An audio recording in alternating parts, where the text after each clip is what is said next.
Hello friends, I am Rakhi Singh. Study with Rakhi Singh में आपका स्वागत है। जैसा कि हम टॉपिक पढ़ रहे थे संधि के बारे में, और स्वर संधि को हमने काफी अच्छे से समझ लिया था और उसके उदाहरणों की भी हमने काफी प्रैक्टिस कर ली थी। जो भी स्टूडेंट आज न्यू ज्वाइन हुआ है वो डिस्क्रिप्शन में लिंक दी गई है, वहां से जाके आप सभी वीडियोस को देख सकते हैं। नेक्स्ट हमने व्यंजन संधि को भी पढ़ा था और व्यंजन संधि के भी हमने काफी नियम पढ़ लिए थे। आज हम व्यंजन संधि के और नियम आगे कंटिन्यू करने वाले हैं। जैसा कि हम समझते हैं व्यंजन संधि में हमारा मां संबंधी नियम। अब मां संबंधी नियम में हमारे 3 प्रकार के होते हैं, इन्हें हम काफी डिटेल से पढ़ते हैं। जैसे कि व्यंजन संधि है, व्यंजन संधि में बताया गया था कि जो संधि के वर्णों का मेल होता है उसमें कम से कम एक वर्ण का व्यंजन होना आवश्यक होता है, चाहे वो प्रथम वर्ण हो चाहे वह द्वितीय वर्ण हो, या फिर हमारे दोनों वर्ण ही व्यंजन होते हैं तो भी हमारी व्यंजन संधि होती है। अब इसे आप नोट डाउन करते जाइए साथ में, मां संबंधी नियम। और हमेशा यह व्यंजन के रूप में ही आएगा क्योंकि हम व्यंजन संधि ही पढ़ रहे हैं।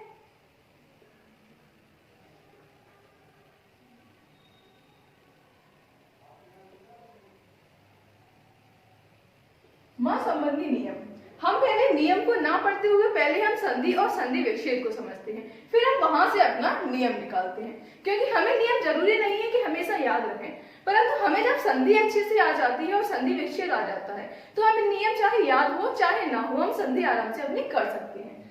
जैसा कि उदाहरण है पहला, अलम धनकार।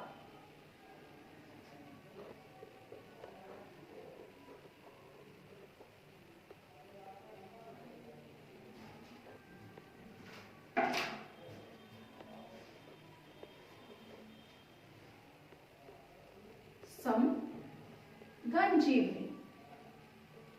अगला उदाहरण है सम धन देश। अब ये हमारा संधि विच्छेद दिया है, इससे हमें अपनी संधि बनानी है।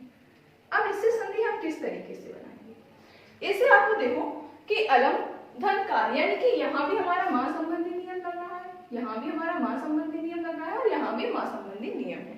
परंतु अभी हमने मां संबंधी नियम को पढ़ा नहीं है कि इस नियम में क्या होता है और किस तरीके से हमारा परिवर्तन होता है।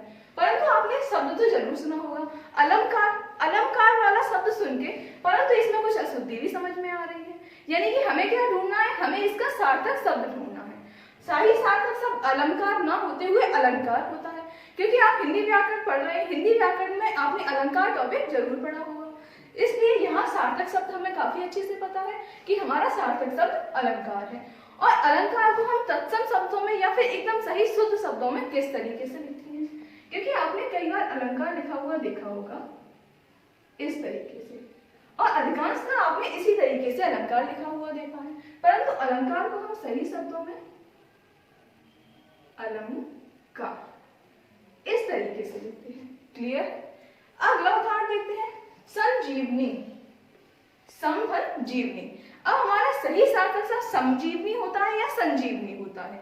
समजीवनी न होते हुए हमारा सही सार्थक शब्द संजीवनी होता है।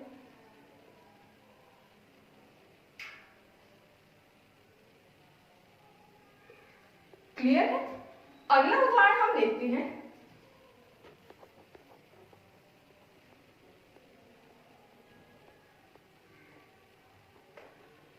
संजीवनी। अगला उदाहरण देखते हैं, संदेश, यानी कि समधन देश। संदेश का हम ये सही संधि करते हैं तो हमारा सही सार्थक शब्द क्या होता है, सही सार्थक शब्द हमारा संदेश होता है। संदेश को चाहे हम इस तरीके से लिख लें चाहे हम इस तरीके से लिख लें। अब इसे हम दोनों तरीके से लिख रहे हैं, दोनों में भी कौन सा सही है ये हम आगे बताते हैं। यानी कि पहले हमने क्या देखा, अलंकार यानी कि मां संबंधी नियम का पहला नियम क्या है, यदि मां के बाद का आता है या फिर हम कहें कि स्पर्श व्यंजन आते हैं। स्पर्श व्यंजन क्या होते हैं, क, ख, ग, घ और न, ये आपके स्पर्श व्यंजन होते हैं। इसी तरीके से च वर्ग आता है, ट वर्ग आता है, त वर्ग आता है और हमारा प वर्ग आता है। ये हमारे 5 वर्ग आते हैं। प्रत्येक वर्ग में हमारे 5-5 व्यंजन या व्यंजन वर्ण होते हैं। च वर्ग में हमारे कौन कौन से वर्ण आएंगे, च, छ, ज, झ, न। च, छ, ज, झ और न। ट वर्ग में हमारे कौन से आएंगे और इन सभी में हमारा हलंत लगना आवश्यक होता है। ट के बाद आएगा हमारा ठ, ड, ढ और ण। त के बाद हमारा आता है त, थ, द, ध, न। त, थ, द, ध, न। प वर्ग के अंतर्गत आते हैं हमारे प, फ, ब, भ और म। प, फ, ब, भ, म। पहले तो आपने जो संधि किया हुआ है वह संधि हमारी सही है। अब संधि सही है परंतु इसमें नियम कौन सा लग रहा है हम इसे चेक करते हैं। देखो, मां के बाद यदि हमारा क वर्ग का कोई भी वर्ण आता है तो वह अपने पंचमाक्षर में परिवर्तित हो जाता है। क्लियर है? यानी कि हमारा नियम क्या है कि का के बाद हमारा का, मां के बाद हमारा क आए तो यह का अपने पंचमाक्षर में परिवर्तित हो जाएगा। क्लियर है? इसीलिए हम अलंकार को मां हमारा जो है वो हमारा ण हो जाएगा, यानी कि इसे हम अलंकार लिखते हैं। और इसे अलंकार को हमने इस तरीके से क्यों लिखा, जो हमारे नासिक के व्यंजन होते हैं, यानी कि प्रत्येक वर्ग का पंचम वर्ण हमारे नासिक के व्यंजन होते हैं, इसलिए हम नासिक के व्यंजन को इस रूप में ना लिखते हुए हम इन्हें अनुस्वार के रूप में लिख सकते हैं। जैसा कि वर्णमाला में भी बताया गया था कि हम इसे न लिखते हुए इस पर हम उनकी बिंदी भी लगा सकते हैं, जिसे हम अनुस्वार कहते हैं। इस तरीके से हमारा यह भी सही है और यह भी सही है। क्लियर? हम देखते हैं दूसरा उदाहरण। जैसे कि मां के बाद ज आया है तो मां हमारा ज के पंचमाक्षर में परिवर्तित हो जाएगा, यानी कि मां के बाद ज हमारा किस लाइन में है, ज हमारा ये रहा, तो यह हमारे पंचमाक्षर इसमें क्या है, इया। इया, इसलिए हमारा यह मां इया में परिवर्तित हो जाएगा। क्लियर है? यानी कि हमारी संधि का नियम क्या बन रहा है, मां के बाद यदि हमारा स्पर्श व्यंजन आते हैं, स्पर्श व्यंजन आते हैं, तो हमारा संधि करते समय मां के बाद जो वर्ण आता है वो उस वर्ण में हमारा पंचमाक्षर में परिवर्तित हो जाता है, यानी कि मां अपने आने वाले दूसरे वर्ण के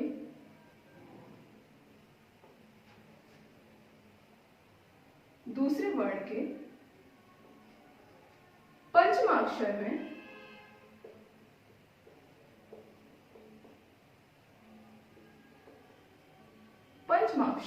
परिवर्तित हो जाता है।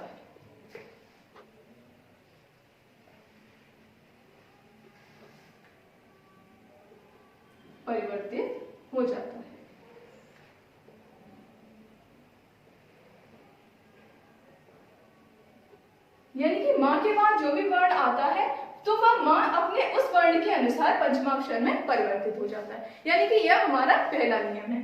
अब हम थर्ड नियम में भी चेक कर लेते हैं। समदेश। अब हमारा द कहाँ आया है, द हमारा चतुर्थ वर्ग में आया है। अब यह हमारा मां किस में परिवर्तित हो जाएगा, हमारा मां न में परिवर्तित हो जाएगा, इसलिए हमारा समधन देश का मां परिवर्तित होकर संदेश हो जाता है। और इसे हम अनुसार के रूप में भी तो लिख सकते हैं। इस तरीके से हमने इसका एक नियम समझा। अब इसका दूसरा नियम समझते हैं, और दूसरा नियम तो और भी ज्यादा इजी है। जैसे हमने स्पर्श व्यंजन देखे उसी तरीके से हम अंतस्थ व्यंजन और उष्ण व्यंजन को भी देखते हैं।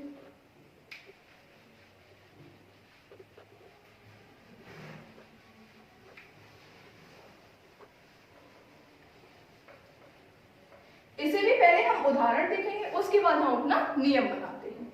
जैसे कि स्पर्श व्यंजन क्या होते हैं, स्पर्श व्यंजन हमारे क से मां तक होते हैं। अब हमारे अंतस्थ व्यंजन क्या होते हैं और उष्ण व्यंजन क्या होते हैं। अंतस्थ व्यंजन के अंतर्गत हमारे 4 वर्ण आते हैं, य, र, ल और व। य, र, ल और व। इसी तरीके से उष्ण वर्ण के अंतर्गत ये हमारे 5 वर्ण आते हैं। उष्ण व्यंजन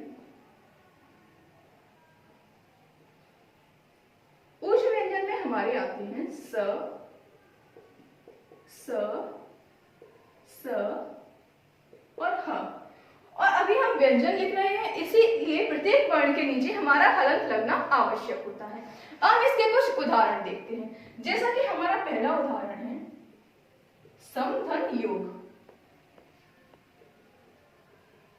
समधन योग। अगला उदाहरण है समधन साधन।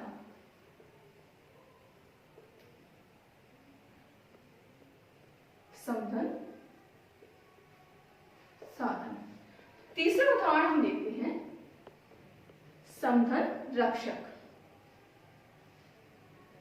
क्लियर? अब हम इनका संधि करते हैं। इनका संधि यदि हम करते हैं तो हमें कौन सा वर्ड प्राप्त होता है? संयोग। इस तरीके से आपने कुछ वर्ड समझा होगा कि संयोग, संयोग ना होते हुए यह हमारा अशुद्ध रूप लग रहा है, इसलिए हम इसे संयोग ना लिखते हुए संयोग लिखते हैं। क्लियर है? संयोग, संयोग वर्ड आपने सुना होगा, संयोग वर्ड हमारा शुद्ध शब्द है। अगला है हमारा समसाधन, समधन साधन। समसाधन का यदि हम संयोग करते हैं तो हमें कौन सा वर्ण प्राप्त होता है? यदि हम कहते हैं समसाधन तो आपको क्या समझ में आता है? आपको तो संसाधन ही सुनाई दिया होगा, क्योंकि हमने अशुद्ध वर्ण नहीं सुने होते हैं, पर हमने उसका सार्थक वर्ण पहले सुना हुआ होता है। इसलिए हम संसाधन को यदि संधि करते हैं तो हमारा संसाधन प्राप्त होता है।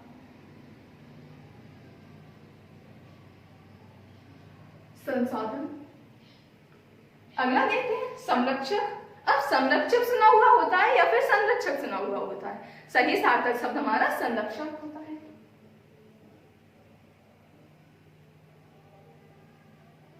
क्योंकि संधि के नियम पढ़ना जरूरी है, ये बात मानते हैं, पर यदि हमें नियम नहीं मालूम तब भी हम बिना नियमों के भी आराम से संधि कर सकते हैं, जैसा कि हम आसानी से सॉल्व कर रहे हैं और से हम समझ भी रहे हैं। अब इसका हम नियम देखते हैं कि इसका नियम क्या है। जैसे संयोग, पहली बात तो हमने कहा था अंतस्थ व्यंजन आएंगे इसमें और ऊष्म व्यंजन आएंगे। क्लियर है? यानी कि हमारा नियम लिख लेते हैं, मां के बाद या तो अंतस्थ व्यंजन या हमारा ऊष्म व्यंजन आता है, या हमारा ऊष्म व्यंजन आता है। यदि इस तरीके से आता है, देखिए यह हमारा या है, या हमारा अंतस्थ व्यंजन है। क्लियर है? मां के बाद हमारा अंतस्थ व्यंजन आया तो हमारा मां किस में परिवर्तित हुआ? हमारा मां अनुस्वार में परिवर्तित हो जाता है, क्योंकि इसमें तो कोई पंचम वर्ड ही नहीं है जिसमें वो परिवर्तित हो, ना ही कोई इसमें नासिक व्यंजन है, इसलिए यह हमारा मां अनुस्वार में परिवर्तित हो जाता है। इसी तरीके से नियम बनता है कि मां के बाद यदि हमारा अंतस्थ व्यंजन या ऊष्म व्यंजन आता है तो मां हमारा अनुस्वार में परिवर्तित हो जाता है। आप इसे यहां लिख लीजिए, तो मां अनुस्वार में परिवर्तित हो जाता है। क्लियर है? या हमारा मां कहीं भी आया वो हमारा अनुसार में परिवर्तित हो जाएगा। जैसे कि हमने देखा समसाधन, अब समसाधन की जगह ये हमारा मां किस में परिवर्तित हुआ? ये हमारा मां अनुसार में परिवर्तित हुआ, इसलिए यहां आ गया हमारा संसाधन। अगला उदाहरण है संरक्षक। संरक्षक में भी मां देखो हमारा सा तो वैसा का वैसा ही है और रक्षक भी हमारा वैसा का वैसा ही लिखा है, सिर्फ ये हमारा मां ही है जो हमारा अनुसार में परिवर्तित हो गया। इसलिए हमने इसका दूसरा नियम भी समझा, जो यदि हमारे अंतस्थ व्यंजन और ऊष्म व्यंजन आते हैं तो हमारा मां अनुसार में परिवर्तित हो जाता है। इसका एक और उदाहरण है जो कि इससे भी इजी है कि अब हमारा स्पर्श व्यंजन भी आ चुका, हमारा अब अंतस्थ और ऊष्म व्यंजन भी आ चुका, अब हमारा कौन सा व्यंजन वर्ण आएगा? अब यदि हम कहें कि मां के बाद यदि मां आता है तो क्या परिवर्तन होता है? यदि मां वर्ण के बाद दूसरा वर्ण भी हमारा मां आता है, यानी कि प्रथम शब्द का अंतिम वर्ण प्रथम शब्द का अंतिम वर्ण और द्वितीय शब्द का प्रथम वर्ण,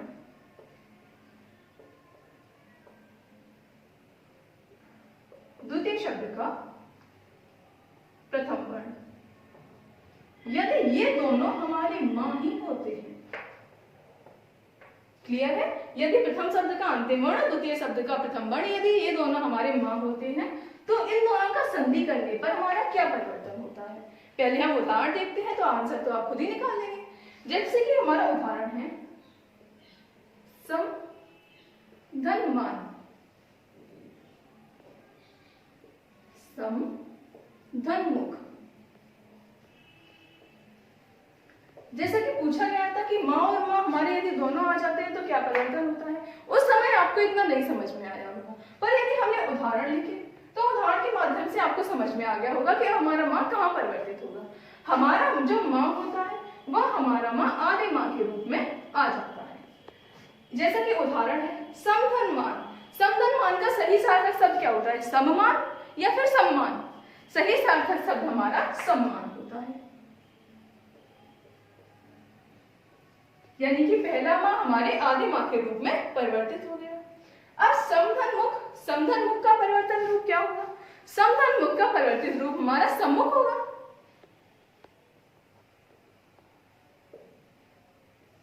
क्लियर है?